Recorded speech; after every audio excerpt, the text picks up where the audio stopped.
Hello my YouTube family, કેમ છો? બધા મજામાં હશો? આજે છે રાંધણ છે તો તમારી પણ તૈયારી ચાલુ જ હશે. હું પણ અહીંયા કણ પૂડી બનાવું છું તો આટલી પૂડી વણીને રાખી છે. આ છે ગોળવાળી પૂડી.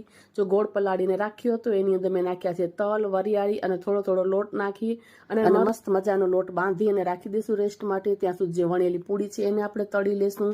તો આ છે મેંદાના લોટની પૂડી, જેની અંદર મંગરેલા, અધકચરા વાટેલા જીરું, મીઠું, તેલનું મોણ નાખીને લોટ બાંધ્યો હતો.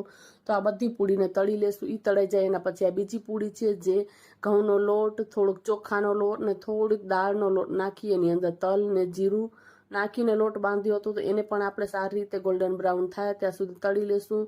આવી રીતે રાંધણછટના બધી અલગ અલગ જાતની મેં પૂડી બનાવી હતી. એ થઈ જાય પછી મસાલાવાળી પૂડી બનાવી છે. તો એની અંદર બધા મસાલા નાખ્યા છે: હળદર પાવડર, ધાણા જીરું પાવડર, લાલ મરચું નાખ્યું છે, મેથી નાખી છે સૂકી હતી. બધા જ મસાલા નાખીને સારી રીતે લોટ બાંધ્યો હતો અને આને પણ આપણે ક્રિસ્પી થાય ત્યાં સુધી તળી લેશું. એના પછી જો મીઠી પૂડીનો લોટ બાંધ્યો હતો એ પૂડી પણ આપણે વણી લીધી છે અને તળી પણ લીધી છે. એના પછી આ લોટ બાંધ્યો હતો એની અંદર આદુ, થોડાક લીમડો નાખ્યો તો એવી રીતના ક્રશ કરી અને લોટ બાંધ્યો તો બધા મસાલા નાખીને. તો એને પણ આપણે સારી રીતે વણી લીધી છે. આ તો ખાવામાં બહુ જ મસ્ત લાગે છે.